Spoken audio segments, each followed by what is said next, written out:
अस्सलाम वालेकुम, मेरा नाम डॉक्टर उमैर है। पिछली 5 वीडियोज़ के अंदर जैसे कि हम बात करते हुए आ रहे हैं इन्वेस्टमेंट और सेविंग के अंदर, ठीक है। तो मेरा बेसिकली मैं खुद डॉक्टर हूँ, तो मेरा फाइनेंस से कोई रिलेशन नहीं है। तो मैं वो जो बातें बता रहा हूँ वो एक बिल्कुल ऐसे इंसान के लिए हैं जो कि खुद भी आप पहली बार ये चीज़ें समझना चाह रहे हैं इन्वेस्टमेंट और बिज़नेस के बारे में, ठीक है। तो इसके अंदर हम बात करेंगे कि अगर आप अकाउंट खोलना चाहते हैं स्टॉक एक्सचेंज के अंदर, ठीक है, तो आप क्या करेंगे, ठीक है। अब हमारे यहाँ पे जो पाकिस्तान है, क्योंकि यहाँ पे जो स्टॉक एक्सचेंज है वो इंस्टीट्यूशनल इन्वेस्टर्स की ग्रिप के अंदर है।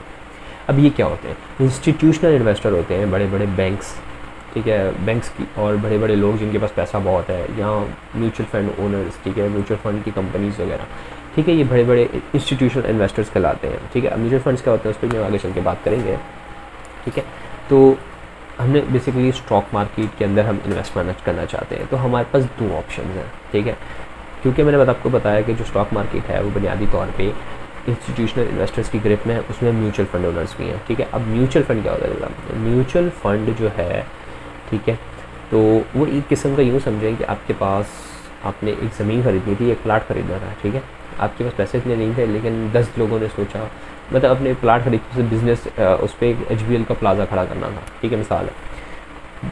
आपके पास पैसे नहीं थे, आपके पास 5,000 रुपये, 5,000 रुपये मतलब नहीं हो सकता। 10 लाख लोगों ने मिल के 5-5 हज़ार रुपये जमा कराए, और एक बंदा जिसको सारा काम आता है उसको बोल दिया कि भाई तुम अपनी फ़ीस काटते रहना, मेरे इन पैसों से इन्वेस्टमेंट करो और मुझे प्रॉफिट देते रहो, ठीक है। जो उससे प्रॉफिट जनरेट होगा वो 1 लाख लोगों में डिवाइड हो जाएगा। ये बुनियादी तौर पर म्यूचुअल फंड का सिस्टम, ये पूरी कहानी है, ठीक है। लेकिन आज हम बात करें कि अगर आपने स्टॉक मार्केट के अंदर, ठीक है, इन्वेस्टमेंट करनी है तो वो कैसे करनी है, या अकाउंट खुलवाना है तो कैसे खुलवाना है। पहला तो ये कि आप म्यूचुअल फंड खरीद सकते हो। कौन सा म्यूचुअल फंड बेहतर होता है आगे चल के बात करेंगे। म्यूचुअल फंड में ये होगा कि आपका रिस्क थोड़ा कम हो जाता है, लेकिन एक नुकसान होता है कि जब आपने म्यूचुअल फंड बेचा तो वो स्टॉक आपका नहीं रहा, ठीक है। और जो म्यूचुअल फंड होते हैं वो ज़्यादातर शॉर्ट टर्म फ़ायदे देखते हैं, लॉन्ग टर्म नहीं देखते, ठीक है। लेकिन अगर आप एज अ इंडिविजुअल इन्वेस्टर जाना चाहते हो, यानी कि आप चाहते हो कि मैं स्टॉक खरीदूँ वो मेरे पास रहे, वो किसी म्यूचुअल फंड के, जैसे मैंने बताया म्यूचुअल फंड है तो वो जिस बंदा उसको मैनेज कर रहा है उसके पास पड़े हुए, आपके पास नहीं है, ठीक है। आपकी ज़्यादा हटी तो आप क्या कर सकते हो, कुछ नहीं कर सकते, यू कैन डू एनीथिंग। बस आप ज़्यादा से ज़्यादा क्या करोगे, बोलोगे जी मेरे पास जितने यूनिट्स थे, या मैं साल के तौर पर म्यूचुअल फंड के जितने यूनिट्स में डिवाइड होता है, आपने इतने 5,000 रुपये में इतने यूनिट मिले, आप बोलोगे जी मैं अपने यूनिट वापस निकाल के जा रहा हूँ, वो स्टॉक उसी के पास रह जाएंगे, ठीक है। लेकिन जब आप इंडिविजुअल इन्वेस्टर के तौर पर जाते हो तो वो आपके पास आते हैं, ठीक है, आपके पास होते हैं, आपके नाम पे होते हैं। आप बेशक एक ब्रोकर पसंद नहीं आ रहा, आप दूसरे ब्रोकर के पास जाना चाहते हो, वो ऑटोमेटिकली CDC के पास पड़े होते हैं। वो CDC कंपनी है पाकिस्तान की, उसके पास पड़े हुए होते हैं, ठीक है, वो सेंट्रल डिपॉजिटरी, ठीक है, उसके पास पड़े हुए होते हैं। और जब चाहो आप किसी भी ब्रोकर चेंज करना चाहो तो आप किसी ब्रोकर से दूसरे ब्रोकर में जाना चाहो तो वहाँ भी हो सकते हैं, और आपके नाम पे पड़े होते हैं, वो ब्रोकर कुछ नहीं कर सकता उसका, ठीक है। यूँ समझो कि आपके नाम का प्लाट पड़ा हुआ है या आपके नाम का शेयर पड़ा हुआ है, उस पर कोई हाथ नहीं लगा सकता, ठीक है। अब मैं चाहता हूँ कि भाई मैं खोलूँ, सही है, मैं अपना अकाउंट खोलना चाहता हूँ। मैं मिसाल के तौर पे मैं एज अ स्टूडेंट जा रहा हूँ, मिसाल के तौर पर मैंने 4th ईयर उसमें हूँ, MBBS खत्म करने वाला हूँ। मैं चाहता हूँ जो मुझे सैलरी मिलती है छोटे बड़े पैसे मैं जमा करता हूँ, तो मैं एक्सचेंज करना चाहता हूँ। देखिए इसके लिए सबसे पहले आपको यूँ समझें, आपको पता है स्टॉक मार्केट जो है एक बड़ी सी मार्केट है, ठीक है। उसके अंदर स्टॉक्स की खरीदो फरोख्त होती है। अब उसके अंदर मेंबरशिप लेनी पड़ेगी, जैसे कि आप अगर मिसाल के तौर पे नेटफ्लिक्स है तो उसकी मेंबरशिप लेनी पड़ती है, इसी तरह स्टॉक मार्केट की मेंबरशिप लेनी पड़ती है। अब वो जो मेंबरशिप होती है बहुत महंगी होती है, वो क्या करती हैं, बड़ी बड़ी कंपनीज ले लेती हैं और उसके बाद उन्हें छोटे छोटे उसके हिस्से करके, ठीक है, तो लोगों को बांट देती है, सही है। यानी कि मैंने मेंबरशिप ले ली, लेकिन अब क्योंकि हर बंदा तो उसमें इतनी मेंबरशिप नहीं खरीद सकता महंगी, तो वो क्या करेगा, वो आएगा मेरे पास अकाउंट खुलवाएगा और मैं उसके बिहाफ पर ट्रेडिंग करूँगा, ठीक है। ये बुनियादी तौर पे ब्रोकर कर रहा होता है, ठीक है। जो पहले ब्रोकर्स होते थे, ठीक है, आज से 10-12 साल पहले, उनके पास बड़ी लग्जरी होती थी कि वो मर्ज़ी से अपने रेट चार्ज कर सकते थे, अपनी मर्ज़ी से। मिसाल के तौर पे कोई बंदा मेरे पास आया, बोलता है भाई ये स्टॉक मैंने ख़रीदने हैं, ठीक है, तो वो क्या होता था कि उसके नाम पे भी नहीं होते थे, ब्रोकर के पास पड़े होते थे, और ये सारी चीज़ें होती थी। प्लस वो अपनी मर्ज़ी से पैसे चार्ज करता था कि मिसाल के तौर पर 10 रुपये का स्टॉक है, मैं जी 1 रुपया लूँगा, अपनी मर्ज़ी से होता था। लेकिन अब क्या है कि अब एक एक चीज़ फिक्स है, ठीक है। आप बड़े से बड़े ब्रोकर के पास चले जाएँ, अच्छे से अच्छे ब्रोकर के पास चले जाएँ, उसके कमीशन रेट्स पीछे से फिक्स है, ठीक है। Security exchange commission of Pakistan ने उसके रेट्स फिक्स कर दिए हैं, अब कोई कुछ नहीं कर सकता। तो इसलिए सबसे अच्छे ब्रोकर के पास जाना मैं प्रेफर करता हूँ, ठीक है। अब इसमें ब्रोकर्स की काफ़ी सारे लोग आते हैं, PSX की वेबसाइट पे ब्रोकर्स की लिस्ट मौजूद है, आप वहाँ से जाके देख सकते हैं, ठीक है। प्लस वो मैंने एक चीज़ नोट की है पाकिस्तानी ब्रोकर्स के अंदर, ठीक है, कि वो जो है ना वो ज़्यादा पैसों वालों को प्रेफर करते हैं। तो कम रकम से खोलना चाहता है तो वो उसको इतना ज़्यादा इज़्ज़त नहीं देते, इतनी ज़्यादा चीज़ें नहीं वो नहीं देते, ठीक है। लेकिन एक ब्रोकर मुझे ऐसा मिला है, ठीक है, नॉर्मली जो आपको अकाउंट खुलता है वो 25,000 से खुलता है और उसमें तो चार्जेस भी लेते हैं। आरिफ हबीब जैसे बड़े बड़े वो 600 रुपये लेते हैं, ठीक है। लेकिन एक KSB का है, के ट्रेड के नाम से, ठीक है। ये ब्रोकर इतना अच्छा मुझे लगा है इन सेंस कि मैं स्टूडेंट लाइफ में था अपनी, मैंने तब इनके पास सिर्फ एक जो है ना वो डेमो अकाउंट खुलवाया था, ठीक है। इसके 2 महीने बाद उन्होंने कहा कि आप खुलवाना चाहते हैं, तो मैंने उनको बताया कि जी नहीं, मैं एक स्टूडेंट हूँ, मैं नहीं खुलवाना चाहता।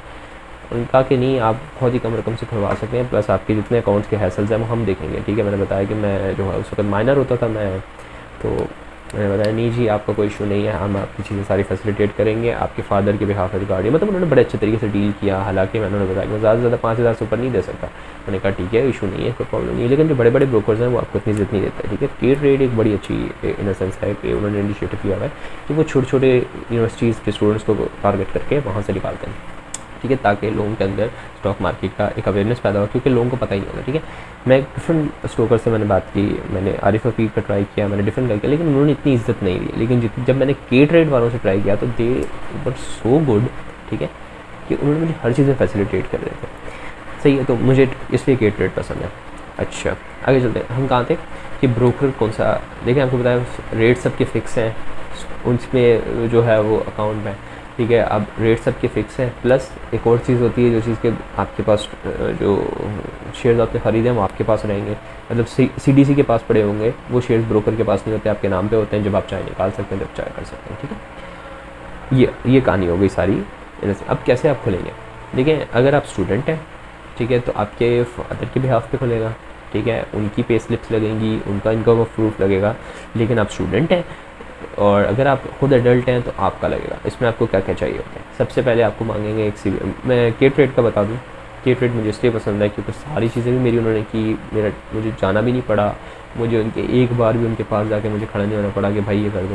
उन्होंने सब चीज़ें खुद की। मुझे एक इवन आई टोल्ड देम कि मुझे 5,000 से स्टार्ट करना, जैसे कोई इशू नहीं है, हम करेंगे फिर भी आपका। उन्होंने एक ब्रोकर असाइन किया, मुझे एक असिस्टेंट असाइन किया, मतलब इतना उन्होंने फैसिलिटेट किया मुझे, ठीक है, ताकि मेरा जो है कॉन्फिडेंस बिल्डअप हो, ठीक है। तो मैंने फिर उन्हें दिए 5,000 रुपीज़, मतलब मैंने उनसे पूछा क्योंकि बाकी जितने भी फौजी जो है फौजी वालों के, मतलब फौजी फंड फाउंडेशन का भी एक ब्रोकरेज है, आरिफ हबीब की है,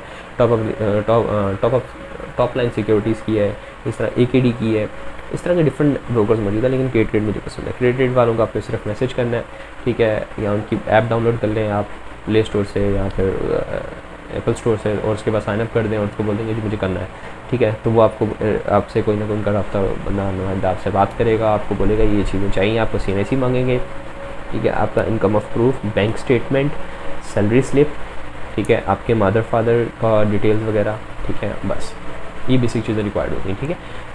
ये सारी चीज़ें हैं जो कि आपसे मांगेंगे। इसके बाद वो कुछ टाइम लगाते हैं क्योंकि ये काफ़ी सारी चीज़ों का पीछे बैकग्राउंड में काम हो रहा होता है। CDC में अकाउंट खुल रहा होता है, तो नहीं NPCC पता नहीं क्या क्या इतने में अकाउंट खुल रहे होते हैं। वो सारी चीज़ें जो हैं सारी मेरी हैसल्स मेरे ब्रोकर ने देखी, मुझे पता भी नहीं चला कि कैसे करना है, ठीक है। और वो सारी चीज़ें मुझे के ट्रेड वालों ने करके दी, ठीक है। 1 हफ्ते के बाद आपको मैसेज आ जाएगा, भाई जी ये आपका अकाउंट है, ये आपकी चीज़ें हैं, ये सब करना है, ठीक है। अच्छा, अब बड़े बड़े इतने अच्छे और इतने मतलब करोड़ों के अंदर जो है ना वो खेलते हैं लोग ब्रोकर्स। लेकिन कितने भी ब्रोकर्स मैंने देखे उनकी जो एप्लीकेशंस हैं इतनी कोई घटिया एप्लीकेशंस हैं, ठीक है। लेकिन के ट्रेड वालों की एप्लीकेशन मोबाइल ऐप इतनी अच्छी मुझे लगी, उनका इंटरफेस इतना अच्छा मुझे लगा, ठीक है। उनका रिसर्च वाला भी सिस्टम अच्छा है, उनका पोर्टल ही मुझे अच्छा लगा, थोड़ा सा ग्राफिकली उन्होंने डिज़ाइन किया हुआ है, मतलब एक यंगस्टर्स को टारगेट किया हुआ है, ठीक है। आप दूसरों में उठाएंगे ना आपको समझ ही नहीं आएगा यहाँ चल क्या रहा है, ठीक है। तो ये चीज़ फिर और जो बेसिकली आपने अकाउंट खुलवा लिया, अकाउंट खुलवाने के बाद अपनी जो रिसर्च वगैरह होती है वो कैसे करनी है वो फिर कोई बात करेंगे। बस यहाँ तक आपको तकरीबन मेरी बात समझ में आ गई होगी कि ब्रोकर कैसे कौन सा पसंद करना होता है, ठीक है। फिर आपने अकाउंट कैसे खुलेगा आपका वो भी मैंने तकरीबन समझा दिया आपको। फिर मैं आगे चल के थोड़ा बताता हूँ कि अगर आप जो है वो शेयर्स वगैरह ख़रीदना चाहते हो तो वो भी आप कैसे ख़रीद सकते हो, ठीक है। तो दैट्स ऑल, नेक्स्ट वीडियो में मिलते हैं। This is my signing off, अल्लाह हाफ़िज़।